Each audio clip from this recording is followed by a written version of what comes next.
everybody. Welcome to NTWC Plus. It is the second day of July. Glad to have you along for this fifth episode of the sixth season. We've been doing this for a long time. I've had a lot of fun learning a lot along the way, and I think we've got a great program for you today. Dr. Jill Trepanier is with us, and we're going to talk about, I think, some really fascinating things and how you and Dr. Trepanier go back a long way. So it'll be a fun conversation, I think, today. Really looking forward to this. But before we get started, we couldn't do this without our sponsors. So let's thank them very quickly from the very beginning. USAA, we appreciate you. You have made this possible week in and week out for years and years and years now. Not just NTWC Plus, but the actual conference itself, which is hosted on South Padre Island. So thank you, USAA, and thank you, South Padre Island, the Convention and Visitors Bureau there, the host of NTWC in person every year in the month of April. We'll be back there in 2026. We hope you can join us in person. We always have a good time there. We learn a lot and have a good time along the way. Weather Company, they provide graphics for TV stations across the country. Thank you to the Weather Company for being part of this program.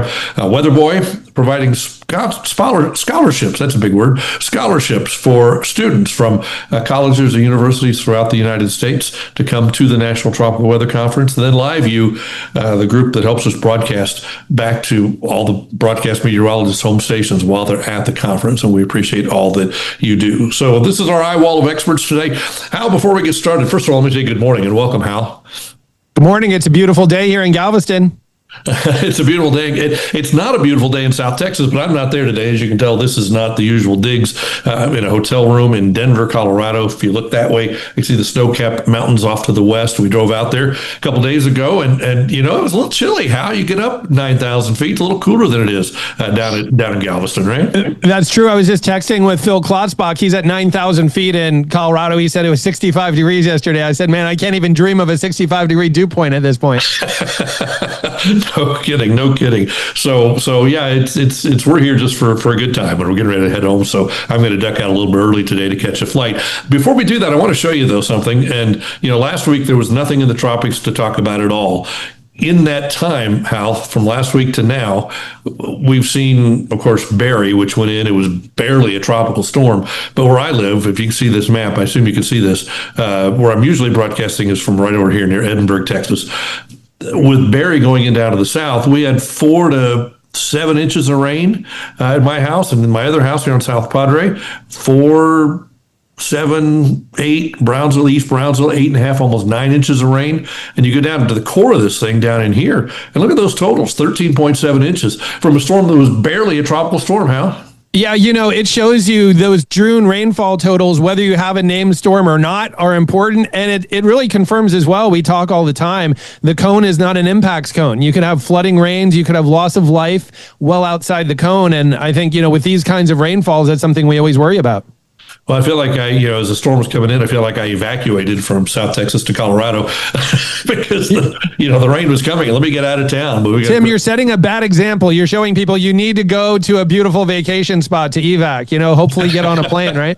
You don't have to drive 10 miles to a spot. Go to Colorado. Yeah, exactly. But it's interesting. You're right. It does show what June storms can do. You know, and it's been interesting. So my crew back home was handling it beautifully. I know. But now that the rain has stopped, it's okay to go home. So my flight's in about 2 hours. So we'll be headed back here shortly. So anyway, that's what's going on now. And again, Bill Reed is not with us today. Bill is traveling somewhere. I think he's somewhere in New Mexico. I'm not sure. It seems like he's headed that direction. So Hal, it's your show today because I'm going to duck out early. So let me turn it over to you to introduce our guest and let's get to it. For sure. Our audience is going to love this episode. Dr. Jill Trepanier is a distinguished climate scientist and professor at Louisiana State University, where she serves as chair of the Department of Geography and Anthropology. Dr. Trepanier's research assesses tropical cyclone trends, stalling storm impacts, and their threats to coastal communities, as well as cultural heritage sites and fisheries. Dr. Trepanier, thank you so much for taking time to come on NTWC Plus. Yeah, you got it. Thanks so much for having me, guys. I'm happy to be here. Jill, your research just covers so many different topics. I mean, so this is really fascinating because you're so multidimensional. I thought maybe we could start with some of the physical stuff and then get into the social and cultural stuff. So let's talk about tropical cyclones. You've done a lot of different research on different physical aspects. Could you walk us through some of those things you focused on?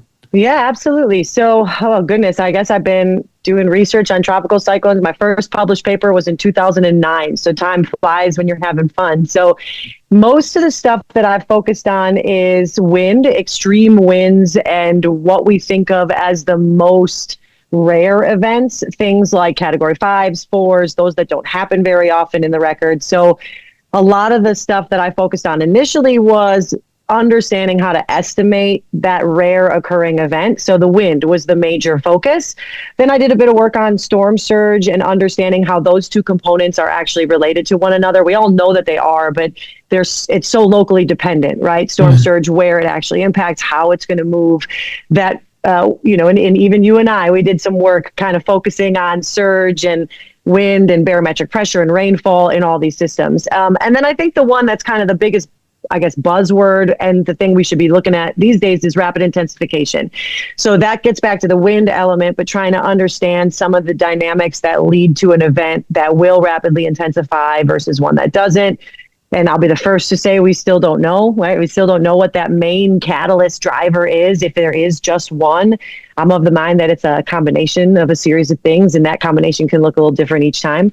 But yeah, so I mean, that's the sort of big physical stuff. I've done a bit of rainfall work on that, on the stalling storms on the kind of back end. Nobody's seen it yet because we're still working on it, but rainfall is not as much of what I do. Yeah. Jill, let's break down some of these. So you talked about looking at extreme events, extreme wind events. And I know you've done a lot with extreme event statistics. How are humans blindsided by these extreme events? I mean, do we think accurately about them, or often are we not really understanding our risk that well? Oh, that's a great question. I think in general, we don't understand our risk that well. And I'll just say, sort of frankly, my opinion is not just about tropical cyclones, but in life in general. I'm not sure that humans necessarily approach sort of thinking about extremes in a way that is particularly advantageous, but it also protects ourselves mentally, because you don't want to be constantly worrying about the very rare event, right? So when it comes to, I think where I focus on is sort of the geography of it all, right? So when you say, are people ready? I think those people that have lived in South Louisiana, that have experienced, that's just an example, but in places that have experienced fairly severe weather over, many decades, any individual really large event is life altering, but they're generally speaking kind of ready. They know what that's like. But where places are not familiar, this is where I think of it as the changing geography of tropical cyclone behavior. Where places have not historically seen them, they don't have infrastructure, there's no mental memory to help support actions and behaviors and how people will operate. That's where I think we have the biggest mismatch between expectation, understanding of risk, and then the reality of what we are moving into, in these hurricane seasons. And that makes sense if they don't have the living memory of something happening. I just did a podcast with Robert Speta. He's a meteorologist based in Jacksonville, and he talked about, you go to a place like Jacksonville, or even like, say, Tallahassee, where, you did a bunch of work. People, oh yeah, we know all about hurricanes. We've been through all these hurricanes. But when you break it down, have they ever been in the core of, say, a Cat 1 or Cat 2, let alone a major hurricane? In a lot of these places, they've been on the fringe, right? So they may think they've been through hurricanes, but not really seen the full extreme nature of what can happen, right? Yeah, I mean, I think that's a great point. I also think it's kind of an interesting thing you point out, right? This idea that they think they're in the most extreme, but they're actually not. And the reality is most of us, thankfully, are in the group that think they've been in the most extreme, but actually haven't, right? Because you've got those that are out seeking, might be looking at one right now, some of those most dangerous characteristics, right? But most of us are trying to actively avoid them or are evacuating away. So I think there's also something to be said for that rapid intensification signature being closer to the coastline. Before, historically, we would see these storms start to dissipate pretty substantially before they got close to a coastline. Not always, but generally speaking. So that way they might have thought it was a really severe storm, but it started to decay upon that influence of landfall, right? And now that rapid intensification might even happen a couple hundred miles off the coast. So you don't see that same weakening signature. And, a strengthening storm is significantly more dangerous than a weakening storm, even at a higher, the categories aside, right? Jill, Yeah, it's very insightful. Let's talk a little bit about rapid intensification. It's something you've looked into academically. Unfortunately, in the past decade, we've seen a lot of these storms blowing up right before landfall. I mean, is this randomness? Is this a trend? Is this related in some way with climate change? What are your perspectives on rapid intensification? Yeah, it's a great question. So the whole idea of rapid intensification and the research came out of my PhD student, who's now a student, not a student anymore, Dr. Kathleen Benedetto. Her research dissertation was focused exclusively on RI and trying to understand the signatures for what happens and why it happens. And we looked at sea surface temperature, which is, a known characteristic in trying to, or that influences the intensity of a system. But we looked at the geography of it. And so we did see trends in the location of where they exist. There's a few clustering locations, but then there's also some trend to increase to support an increase of RI near a coast, right? So when we have that, the data, the first thing somebody is going to say is that the data back in the day are not good enough to tell this sort of hourly resolution. And they're right. They are right. 100%. It is difficult. We have maybe a daily observation and we're trying to go from day to day, knowing what an 24-hour, hour by hour changes is tough to know. But if we even still look at 1960, 1980 on, those RI signatures are really close to a coastline. And I think it has a lot to do with warmer ocean water near a coast, right? Where we might have seen some additional upwelling or changes in wind patterns, even more precipitation that would bring cool water to that coastal location. We're seeing more of these, we'll say, these high pressure domes that lead to just this lingering heat that then influences the water, record breaking temperatures in the Gulf. And I think that's the kind of stuff that leads it to no longer weakening near the coast, but instead hitting that impressive signature increase. Well, Jill, that's interesting. So are you saying that maybe it's like a 1-2 combination of seeing more high pressure domes in the summer, increasing near shore water temperatures, and then if a tropical cyclone comes into that, they have more fuel to work with? Is it that kind of idea? That's kind of an idea, right? But I'm the first to say, as an academic, I've not tested it. I don't have research to support this. It's just a thought, right? The more you see this kind of lingering heat that just, there's no reprieve, there's nothing then to break the heat in the water. And so if there's a system that's coming through, all else equal in the Gulf, you've got generally conducive conditions to formation. If nothing is going to stop it and that water is extremely warm, that's one of the signatures we know helps lead to it. But there's also something to be said for the symmetric aerial coverage of convective precipitation, which is the super fancy way to say it's raining hard all through the system. Yeah. So there's something else there too, but I don't know as much about that. You should get Dr. Corinne Matias from Florida on here. She can help with that. There's so much complex feedback loops with all these things, but there's a lot more to research. It's funny when you talked about these high pressure domes. I do beach weather from here in Galveston every Tuesday and Friday morning. And typically, historically, when you go down to the upper Texas coast in the summer, you're going to get an onshore wind almost every day. I went down yesterday, winds were from the north at 5. All this Saharan dust was in the atmosphere. And you could just tell the only time that would happen if really strong high pressures over the region and the water temperatures are just going crazy. I mean, they've been getting up to 89, almost 90 degrees. Really, and it makes you think what were to happen if a tropical cyclone tracks into this water in a month or two. It just gets so warm so quickly in those shallow Gulf waters. Yeah. Well, like I said, I have no research to support it, but you hear it here. Go ahead and do that master's thesis, somebody, or dissertation. There's not enough time in the day, but I think there's something that could be said for all that and the connectedness of it all. Jill, let's talk about these slower moving tropical storms and hurricanes. I know you've looked into that. Why is that a concern? The biggest concern would be that compounded impact over many days in a row, right? So it could be rain, it could be surge, it could be wind, but just this duration, right? So there's a few studies out there that looked at stalling storms. And when I say stalling storms, there are varying definitions of what that means. And one of the main definitions came out of Hall and Cosin. They said that it was 2 days, 48 hours, 200-kilometer radius, that the center of that system doesn't move, right? Kind of in that space. We did 3 days just to give it a little bit more of that compounded influence. But I think that's the concern, right? No watershed, even one that has a lot of drainage and so forth, can handle that much rainfall in one place for an extended period of time. Houston is a great example, obviously, with Harvey. Yeah, no, for sure. I mean, you're just seeing these, like you said, extended amount of rain and wind and different things like that. So, I mean, we've seen a lot of those types of stalled out systems. Would you say the models in general support this concept that tropical cyclones may be slowing down? I mean, is that something you've heard about or looked into? Yeah, I mean, I've certainly heard about it. The paper that we wrote, we talk a bit about that. There's some research to support globally translation speed is decreasing, and more in the North Atlantic. If I shouldn't quote statistics if I'm not staring at them, but I think it's something like a 16% reduction over the last decade or two in how that forward speed is going. But don't quote me, anyone. I mean, you got to look at the paper. But I think there's something to support it in the idea of large scale shifts in meridional energy transport and flow from major kind of jet stream steering mechanisms. And we're starting to see some of that slowing. In the research that we did, there's a small increase over time in the number of stalling storms near a coastal location. But when I say small, I'm talking a 1% increase. It's a dangerous one to go ahead and say, yes, we're getting more of them. They're happening all the time. That's not the case at all. But I think knowing the geography of them is a pretty cool piece.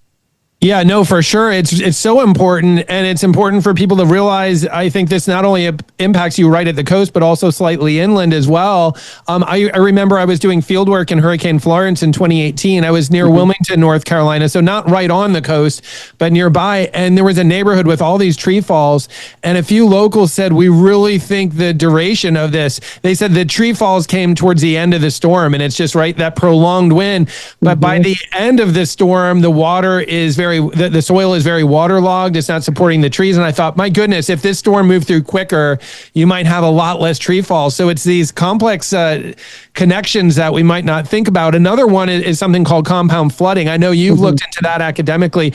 Could you tell us a little bit about compound flooding? I mean, what is exactly that, and why is that important? So in Louisiana, I'll start there because we have such a problem with compound flooding in virtually all the ways, right? So imagine even an everyday afternoon thunderstorm moves through a location and you might have a high intensity rain rate. So you're seeing a lot of rainfall in a short period of time. And so you get flooding just from the aerial coverage of high intensity rainfall.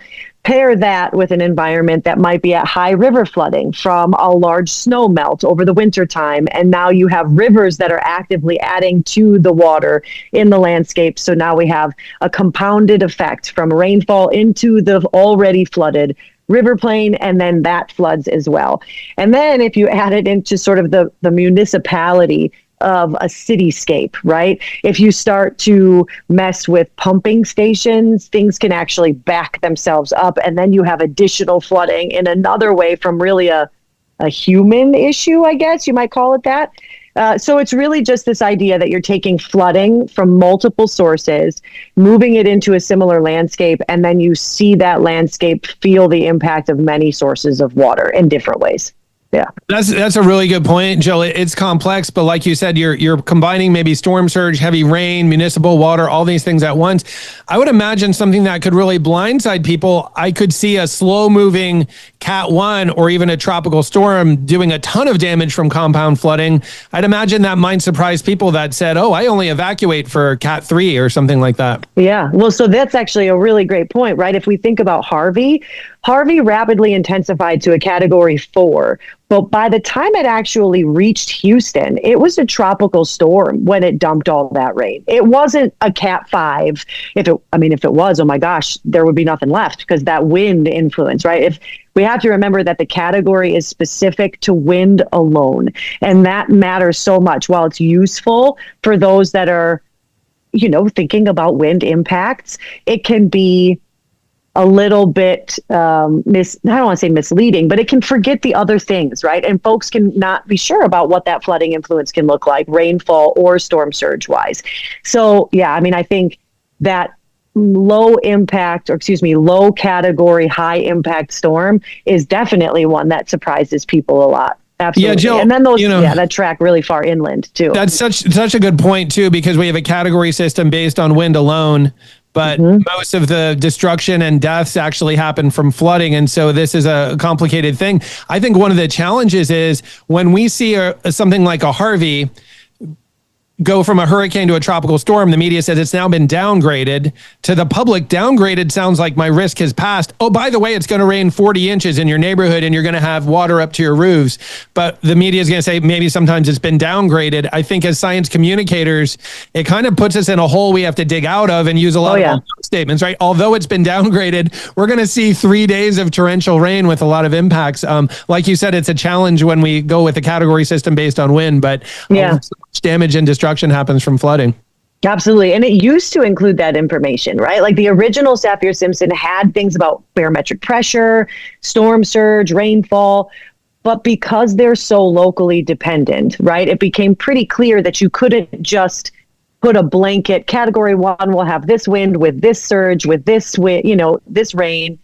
And because of that, we made it so simple. The community, right? We made it so simple in the hurricane world, which is great for some things, disadvantageous for others, for sure.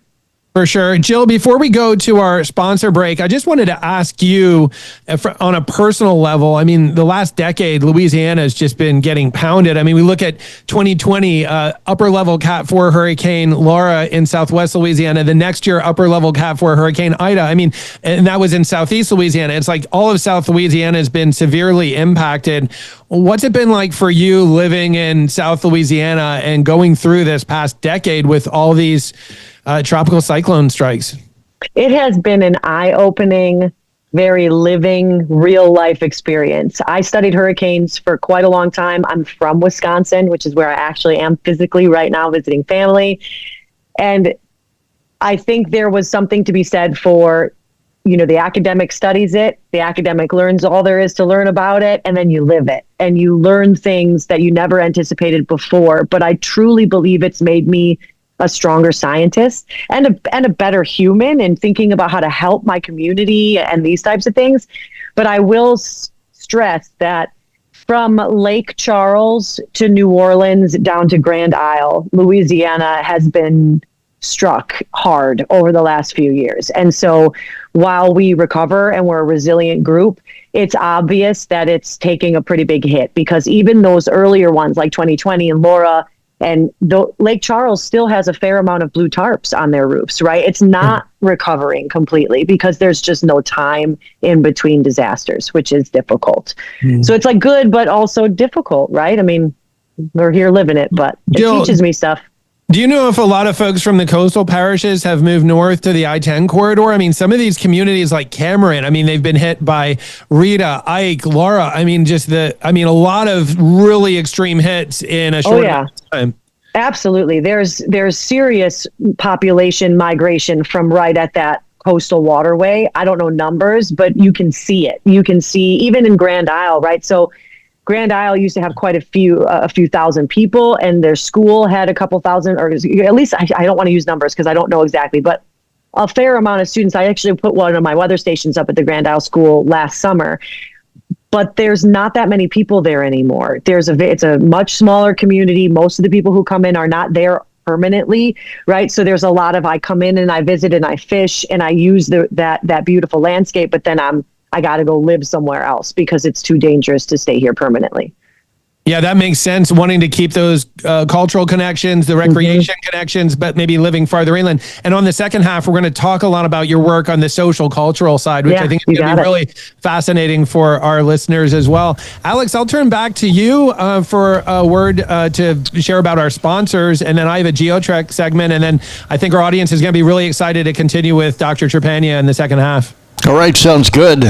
Our sponsors, we want to thank them a whole lot for helping us keep NTWC Plus going all these years. And, of course, the National Tropical Weather Conference. This is our 6th season here on the Livecast podcast. And don't forget, you can listen at Hurricane Center on Spotify and on Apple Podcasts right after we're done. Our sponsors, USAA, they've been with us the whole time, and it's been really, really great to get their support to keep things going. South Padre Island Convention and Tourist Bureau have been great with us as well, helping us keep things going on the island at South Padre for all these years. This will be coming up year number 14 for our conference. The Weather Company, of course, developing and providing weather graphics for this place, and of course broadcast studios all around the world. Weather Boy, what can I say? They have really helped out bringing a lot of students into the conference, and of course providing something we all wait every conference for: custom Weather Boy cookies. And of course LiveView, they're the reason that we can get the broadcasts out from the National Tropical Weather Conference every year. So thank you very much to all our sponsors. And now we go back to Hal and tell us a little bit about GeoTrack. Thanks, Alex. With GeoTrack, we're exploring the world to bring you stories about extreme weather and natural disasters not covered by the mainstream media. You're going to love the GeoTrack podcast. These are in-depth stories about extreme weather that cover everything from industry experts and professionals to storm survivors. The podcast that aired yesterday, you absolutely need to listen to it. We brought on insurance agent Carl Schneider from Mobile, Alabama. He's also co-founder of Smart Home America. So they're passionate about building better to help reduce risk from hurricanes and tropical storms along the coast. And it was just fascinating to talk to Carl about his passion for construction science and building better. And check out this story. The story actually starts in the late 90s. He had extended family visit him in Alabama. They were coming from Switzerland, and they were just sitting around having some drinks and just talking about life. And they started talking about construction. And Carl said, "Could I ask you, what do you think about American construction practices?" His extended family from Switzerland said, "Do you mind if we tell you the truth?" And he said, "No, please do." And their take on it was, in America, you just build junk. And they started explaining, and he wasn't offended. But at the end of the conversation, they said, "You need to come to Switzerland and see how we build." Carl went to Switzerland in the late 90s, and he was blown away. And what he saw was not just difference in construction, but difference in culture. In that part of Europe, people build homes to last for generations. The concept is my family's going to stay in this home for generations. We're going to build out of concrete and steel and reinforced concrete, and we're going to design this in a way to last. And when he came back to the States, he really saw culturally how disposable our culture is. And you think about how mobile we are. A lot of us live in all these different places through our lives. We might live in many different houses, and we have a very different viewpoint. He came back with a passion to really build better, especially in hurricane-prone areas. And then soon after that, we had the hyperactive hurricane seasons of 2004 and 2005. Working in the insurance industry, he actually saw a shift where insurance may want to pull out of insuring along the Gulf. And his passion became, how can we give insurance an incentive to stay and insure? And I just want to mention this as well. A lot of people think high insurance rates are your worst case scenario. Your worst case scenario is actually that the insurance pulls out and you have no way to insure your home, and it becomes very difficult to ever sell your home, and values can actually drop. So Carl and some other colleagues, they started Smart Home America with a passion to build better. Out of this really came the Fortified program that we see with IBHS. But this was really interesting conversation with Carl about how to build better in the States, looking at the Fortified program and really the seeds of where that came from. And he'll also talk on the podcast about his experience in Hurricane Katrina. And he said when he drove into Mississippi in the days after Katrina, he said to his son, when they saw shrimp boats and they saw debris float far outside the FEMA flood zone, he actually made the comment, "I would have failed my clients, if I was selling insurance in this area." And the thought was back in the day, you look if you're in the flood zone or not. That's where you're vulnerable to flooding. What we learned in Katrina and many other storms is that the flooding can happen far outside the 100-year floodplain. That on the FEMA map. So check this out. It's the latest podcast from GeoTrack. It's podcast number 114. And you can listen to that wherever you listen to podcasts. That's Apple Podcasts, Spotify. It's a conversation with Carl Schneider from Mobile, Alabama, and it's on the GeoTrack podcast. Thanks for the update, Alex. And without further delay, let's go back to talking to Dr. Trepanier. We were starting to shift into talking about some of these cultural and social impacts of hurricanes and tropical storms. Share with us what you're doing kind of on the human social side with these extreme weather events, Jill. Oh, Jill, I'm sorry. I think you're muted at the moment. No worries And at all. and I even told myself, make sure you unmute yourself. I Make do sure. it all the time. It happens to the best of us, It I does. guess. Even I do this all the time. All right. So, yeah, there's a few things. So as much as I love the actual physical nature of a tropical cyclone and that incredible signature that they do impact people. And so the goal was to try to better communicate that risk to humans and the things that they care the most about. So just due to a few great connections with new people that I met at LSU, I ended up starting a project that's I've sort of 3 or 4, I guess. One is focused on Chitimacha tribal nation fisheries and trying to understand if the environment has changed enough that it's impacting some of the fisheries that they have in their fresh water, right? Think saltwater inundation and intrusion and that kind of thing. And then I've got another one that's focused on libraries, archives, and museums and how that might be impacted by these changing environmental conditions and things like compound flooding, like we were talking about earlier. And there's some others. So it's really about trying to find a group that I can try to help communicate what their threat looks like so that they can make the best informed decisions, at least to what we know today, so that they can prepare for themselves for the future.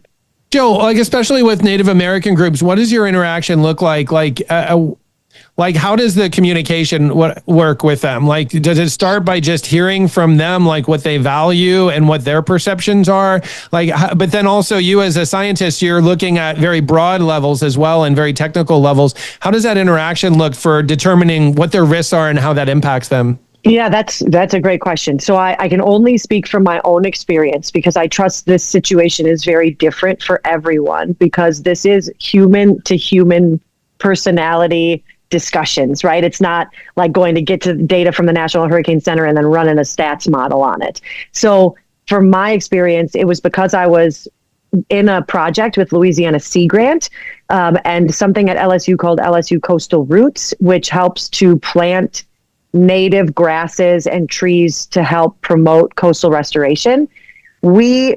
Myself and some students worked with that group to bring climate science and dendrochronology into their already existing project. With that, I met a whole bunch of new teachers, including those that were part of this Coastal Roots Network, those that were part of tribal nations.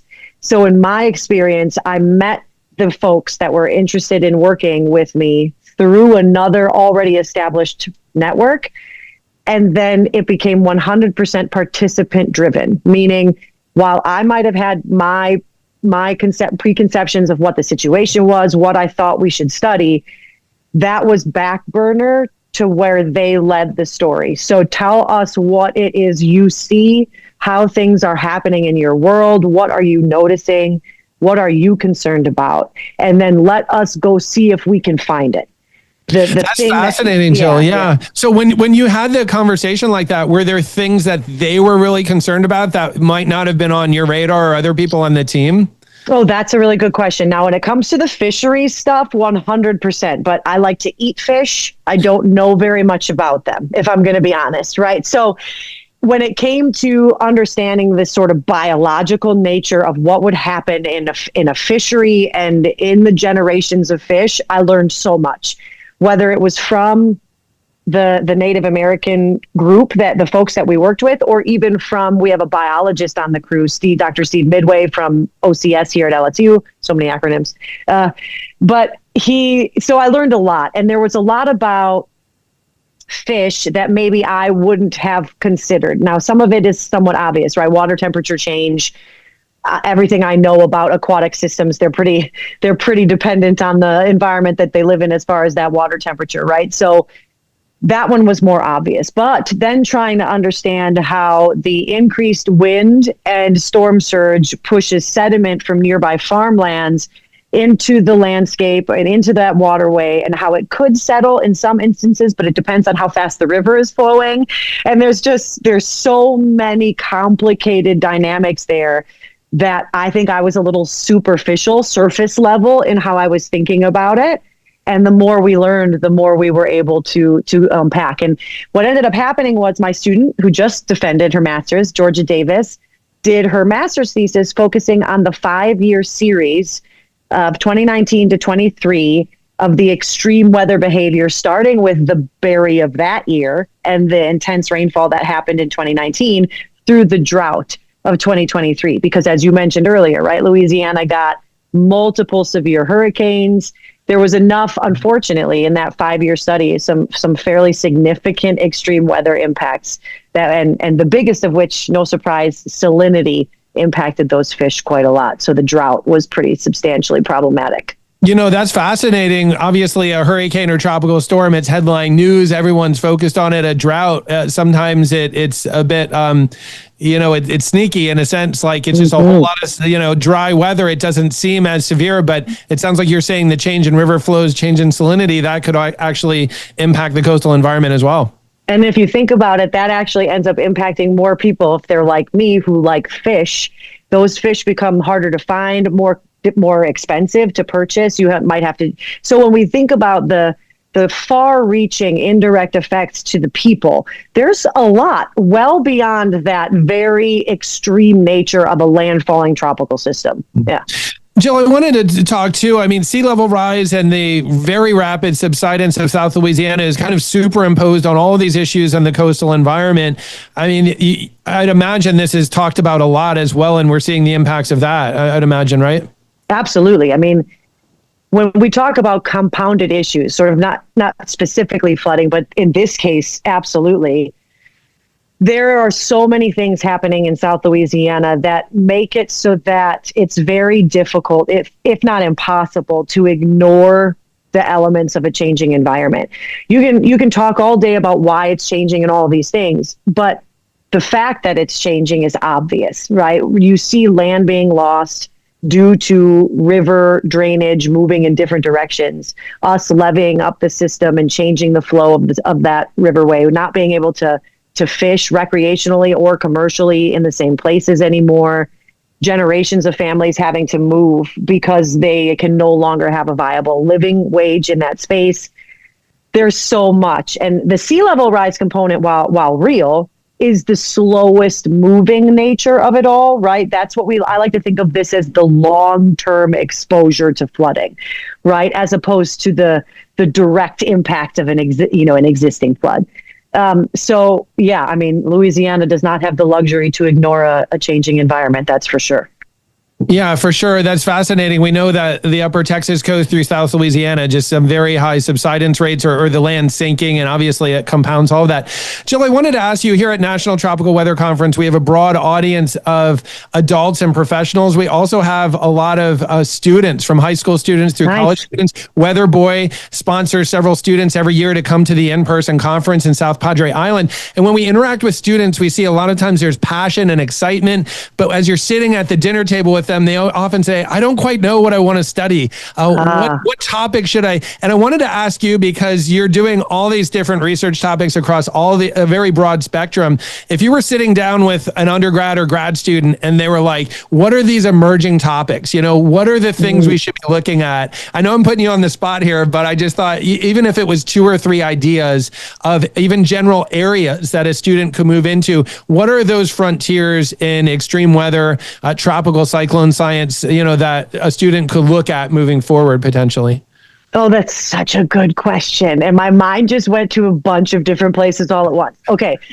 So I'm going to focus on a few that are right there. So I think one thing that it gets to some of the stuff we talked about earlier, but this idea of how far inland a storm will track at high intensity, but specifically using the amazing radar imagery that we have today and understanding eye wall structure and how long that eye wall structure holds as it moves inland.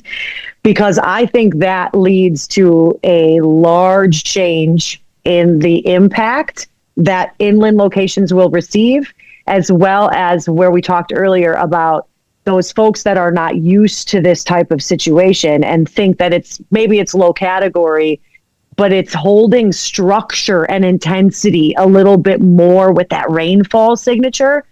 So I think that's one. I don't want to spend too much time on that. Just to break these down, are you thinking more wind or rainfall or kind of everything? I'm thinking all of the above. right? So like if we think about the structural integrity of the tropical system, how long is it holding its eye wall structure? And that eye wall structure is a proxy for extreme winds, for high rainfall, even tornadic activity, right? Though tornadic activity is, we know, much more in the outer rain bands, but still, especially those really intense downbursts, Jill, right? And I'm sorry, if you could hold on to the second and third bullet points there. This is fascinating you brought that up, because last year we saw Hurricane Beryl, really getting its act together and organizing quickly as it moved towards the Texas coast. I was messaging with Phil Klotzbach, and he said, boy, this is going to be a challenge because it's intensifying and becoming, structurally better organized right up to landfall. His take on it is that the inland decay will be slower. And the problem was we had millions of people inland in Metro Houston, and that's kind of how it played out. Those winds translated farther inland than we'd often see, and we had 2.7 million people lose power. So that's just showing an impact last year of a really slow decay of a tropical cyclone compared to if it fell apart right at the coast, we'd have a lot less impact. It's exactly what you're talking about there. Absolutely. And for the students on the line, I really want to stress this. That idea came from my veterinarian. Okay. So the idea is that where things come from, it's never this, they talk about like these Einstein moments or these light bulb moments, right? Yeah. Okay. Maybe sometimes. But what happened was it was actually with Ida, I believe. Yeah. So it was with Ida 4 years ago. She's a very close friend of mine. She's my veterinarian for my animals. And she texted me before the lines went down. And she just, in all caps, I just crossed I-10. With exclamation points. And so fast forward a few days, I'm with her walking through the neighborhood. We're looking at damage and stuff. And I'm like, well, I know what you mean, but like, why is that? Tell me what you're thinking. And she goes, I have lived here my entire life. We have watched radar for as long as I can remember.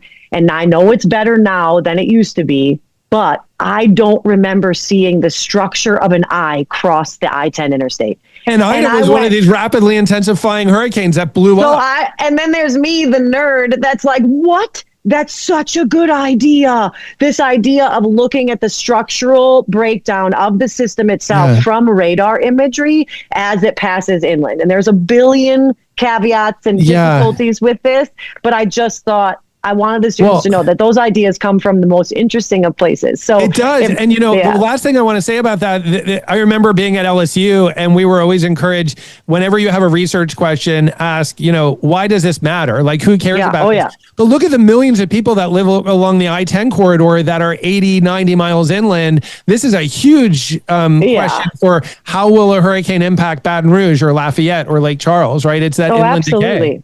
Absolutely. And then if you think about every research project, those of you out there writing a thesis right now, take note. Every research project is supposed to have two things, right? It's supposed to have a broader impact and an intellectual merit. Intellectual merit is how are you moving that science forward in some way? What are you learning from that pushes our science needle forward? Broader impacts very, very easily is who cares?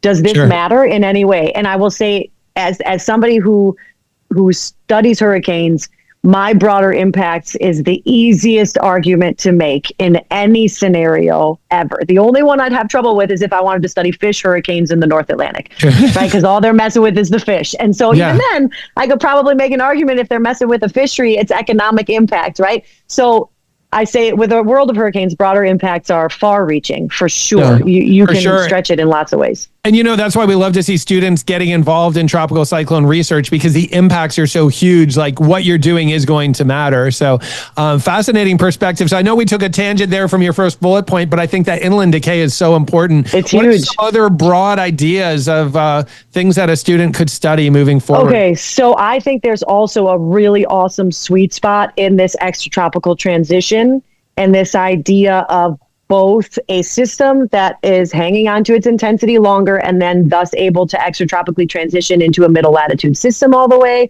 or these, if you think of Superstorm Sandy, where you have these two that really kind of merge together. There's a lot of research out there about these types of systems, but they don't happen enough for us to have real strong trend analysis on it. And the data that we have today and the upper level atmospheric data is so much stronger and more impressive, more robust than it used to be. So I think there's a lot of that story to be told about why they do it, how we might be able to better predict the precipitation from systems that are doing it, because those can be some of the most impactful, right? Because you think the system is now no longer a tropical system, it's not doing anything, and then it merges with this high volume water middle latitude blizzard maker, and it just it becomes devastating. So, well, and it's interesting, Jill, we've seen that with like Sandy becoming Superstorm Sandy and becoming, somewhat extra tropical. But then we've seen storms like we were talking about Ida. And for a lot of us, the focus was Louisiana. And then all of a sudden it's up in Pennsylvania, New York, and New Jersey, dumping tons of rain as it merges with another system. So it's really the scale of these events when they become part of a mid-latitude thing can really explode. Oh, yeah. And then, I know I'm sticking in the tropical systems here world and the physical side, but then when you think of Helene, right? When Helene went up and then interacted with the mountain the topography of the Carolina space, right? We don't see that happen all that much in the United States. It happens in other places. We've seen massive landslides in Central America but I think knowing when that could happen, to be able to predict it ahead of time could have saved a lot of people with Asheville, right? So when we think about the people element, that broader impact, if anything you're doing is actually going to help assist in earlier warning, earlier preparation, that's the win, right? For sure. So I think that's what you should be after, all you guys out there. Yeah, Jill, those are great recommendations for student research, but I think also for media coverage as well. I've noticed when a hurricane's approaching the coast, all of us are so focused on the coastline, and then we have something like a Helene, with the impacts in North Carolina. I think I've even talked to friends and family and professionals in North Carolina that said even we were blindsided. We were focused on Florida when some of the biggest impacts happen right in our backyard, right? Absolutely. And I think there's something to be said for mountains meets tropical weather in a middle latitude space is a dangerous combination, right? Because yes, it's dangerous no matter what. You take a tropical amount of moisture and you run it up the side of a mountain, you're going to see massive precipitation. But when you're in a space that does not normally experience that level of rainfall, the waterways, the literal river formation is not big enough. That's what we saw with Asheville, right? I also think there's something to be said for that. I think it was Florence, right? So you were saying that you were Florence. That one tracked inland quite a bit. And there were people getting rescued off of their homes right from 30, 40 miles inland. So in being Louisiana, LSU professor, hurricane climatologist, I get put on in front of people fairly often these days.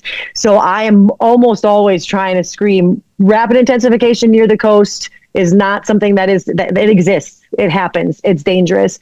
And please, if you live inland, pay attention to where it's going, because it could very much impact you even if you're away from the coast. It's a great recommendation. When I was in Florence, I was in North Myrtle Beach, South Carolina. I was with a camera crew, and one of the camera crew said, "My family's okay, right?" They evacuated to Fayetteville, 35 miles inland. They were right in that 30-inch rain bullseye. And I said, "They're prepared to get flooded out, right?" And he said, "What are you talking about?" And I thought, wow, my goodness. Like, again, we think about the categories. How strong is it going to be at the coast? But, I said, they could easily get 25, 30 inches of rain where they're at. He immediately called them and said, "Hey, you may need to move farther." But that concept, 30, 40, 50 miles inland, or even in the case of Asheville, much farther than that, this inland rain impact can really reach far from the coast. Oh, absolutely. And I feel it's surprising, right? And so sometimes I think that in the world of action, right, where people want people to take action, why didn't they evacuate? Why didn't they move? How come they didn't know that? They are not supposed to know that, in a way, right? They have not spent their lives training and reading and understanding. That's what we chose to do. So this is where I find the communication piece so crucial, right? Because I don't want to know what you do in your day-to-day business unless I need to know, right? Similarly, you don't want to know what I'm doing in my day-to-day unless you need to know. And so I want to make sure that we do our diligence in making sure the biggest stuff like coastal impacts and inland, we let them know as best we can, because that's our job, right? As those that spent the time.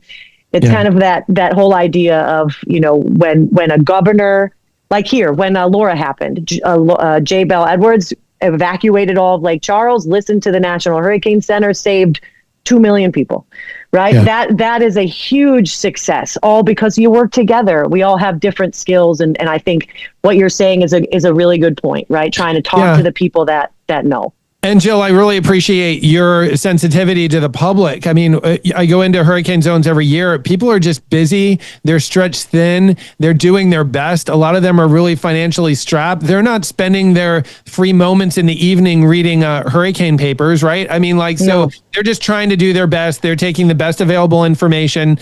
And, they're often just bombarded with all these different messages on social media that are conflicting. If we can simplify it, right? Direct them to the National Hurricane Center, direct them to the National Weather Service, just a few basic points. But like you said, your rapid intensification on the coast, and do not forget about the inland flood risk. Just some simple messages like that. That are 2 or 3 bullet points, but that, pique people's attention. Like, oh, wow, I'm inland, but I need to think about the rainfall threat. Right. Absolutely. Absolutely. And I think if in a way it's about having a little bit of grace, a little bit of compassion for each other, right? Like, I don't expect you to know every little bit, and I don't even need you to know why. I just want you to know that if you're here, you could be at risk. So maybe go here, right? Like that's all we can do. And I think people are starting to get it. I mean, there are more people today, students coming in that know more about hurricanes than when I first started at LSU. So for better or worse, the environment is teaching us. I always appreciate your positive outlook on life. As we come towards the end of our broadcast today, what are some future things you're going to be working on as you move ahead in your career over the next couple of years? Well, great question. So as you stated early on, right, I'm now the department chair of geography and anthropology at LSU. So I have a few different hats that I wear. Research-wise, I definitely want to continue exploring, as I kind of briefly mentioned, the rainfall component of those stalling tropical systems. We're building a pretty large risk threat model, is what we're calling it, for these galleries, libraries, and archives to kind of hone in on their protection. So I'll be working in on that quite a bit. One of the coolest things about being a professor, I think, is that I get to work with students. So a student comes, so I don't actually know, because who knows what my next student will bring across my table, because they'll come up with the wildest ideas. And then that's when they come to me, and then we take that idea and we turn it into a real research question, and we get the job done. So there's a lot, but I also just have to be mindful that these days, that other hat, that department chair hat, I want to make sure that our students in G&A are doing well, and that our faculty are doing well. So there's lots of stuff going on, but I'm having a good time doing it. For sure. That's great. Jill, how can people find you, your research? Who is this Jill Trepanier? How can we see more of what she's done? We want to read her papers or her communications. Sure. So, I mean, I exist on ResearchGate and LSU. I've got my website that's probably not up to date enough. I am on Twitter. I'm JTrepGO on Twitter. Though I'm, running around a lot, so I'm probably not as active as I should be. But I will say this, LSU Media is doing a brand new push, and they have created a new expert page on me that will have all of my little appearances and all of these little things and all the papers that I have linked. Not live yet, but when it is, I'll make sure it gets spread out there so that it's easy for people to find. Well, that sounds great. We really appreciate you coming on the broadcast. And before we close out, Alex, I know sometimes some questions come in before the broadcast. Do we have any online questions, or do you have any questions for Dr. Trepanier? Yeah, we did have one question that came up through the deal, and it was basically asking what would be the impact to all the NOAA cuts, the cuts that are happening right now on research and on your work, or even on work that you plan to do. Yeah, that's a tough question to answer, because it's not an answer I love to give, actually, right? Because as Hal said, I tend to be more on the positive side of things, and this one's hard to spin this one positively, right? There's a few things that are going on. So number one, I actually just talked to USA Today yesterday about the recent data cuts, right, for the forecasting for hurricanes and the satellite data feed that's now no longer available. From what I've been able to tell, that in particular, while the date, the quick ending of it is the part that the National Hurricane Center is reeling from the most, they can get those data from other sources, but there is this time in having to get used to a new data set. As any of us who have dealt with data sets know, that's sometimes the most time consuming piece of the whole research component. So there is some threat for that data availability. And I'm of the mind that they should all be working together, right? So the Department of Defense, I guess, does have a satellite that gives the same kind of information. So hopefully that will become accessible to those that are forecasting hurricanes, but I don't have knowledge of whether or not that will happen. As far as research, actual funding cuts goes, it's being felt all over the place. I actually lost a grant, that one I'm talking about, that libraries grant, is the Institute of Museum and Library Services, and it got pulled. We're still doing the work, so it's just for free now, which is kind of a bummer. But we still want the job to get done. So I think we will continue to do the work as best we can with the resources that we're given. And so it will take a hit. There was no way that reeling from trying to find funding for my student is now being taken away from the effort toward the project, right? So there's only so much time a person has. And so we're going to get the work done, but it will be delayed. And that's the way that it will work, I would imagine, with most of these funding cuts. Now, as far as actually losing people's jobs, that's an entirely different thing. That's horrible, and I have really no comment besides that. That I have no comment for it's just a tough situation if you lost your job. Totally agree. We've talked to several people that have indeed lost their jobs, been rehired, and then lost their jobs again. Mm-hmm. So it is going to be a challenge, and that was, you answered part of the question I was going to come up with, is that what's going to happen with the research, even though there's no funding? Are you going to keep going or not? I think it's both a good and a bad, but the reality is I'm a nerd. And I like to ask questions, and I'm going to answer questions. And I'm in this position as a tenured professor. So I still have a job. I still have 9 months, technically speaking. I get paid as a 9-month academic employee, and then chair and all these other things that we do, like research, we supplement our summer, which I don't think people fully understand that, but I certainly wouldn't have if I wasn't part of that community. But we're still going to get the job done. It's just going to take longer. Yeah. Hal, what's your, we're getting up close here. What's your takeaway from all of this right now? I'm just encouraged. I think there's always such a need for that overlap between physical and social science. And I just love the work that Jill's doing really on that interface, and such a positive voice, and I think such an encouragement. I know, Jill, you, like you said, you don't know what you're going to be working on next because it depends a lot on what your students bring to you. Letting those students lead the way, just like you're working with Native Americans and saying, hey, let those, the people impacted lead with their voice. I think it's a great approach. I just really respect the way that you approach research, and I'm excited to continue following you with your career and what you're doing on this important interface with tropical cyclones. Well, thanks very much, Hal. I appreciate that a lot. Maybe it's the geographer in me, but I consider myself the navigator. I just want to make sure nobody steers themselves into an iceberg. So yeah, that sounds great. I was really happy to be here. I'm thankful that I was able to come in and chat with everybody today. So thanks for having me. Well, thanks so much for coming in, Jill. We really enjoyed talking with you today, and we'll have to get you out for the National Tropical Weather Conference and our absolutely. Student conference there. I think the students would really enjoy talking with you as well. I'd like that. We'll have to connect. All right, sounds great. All right, we'd like to get back over and talk about our sponsors, and of course remind you that the NTWC Plus is live every evening at about 7 p.m. on Wednesday. You can also listen to our podcast on Apple Podcast or on Spotify. Our sponsors, USAA, the South Padre Island Convention and Tourist Bureau. We've got the Weather Company, Weather Boy, and LiveView. Thank them very much for keeping this program going. Be sure and join us next week. We'll have another great program for you on Wednesday.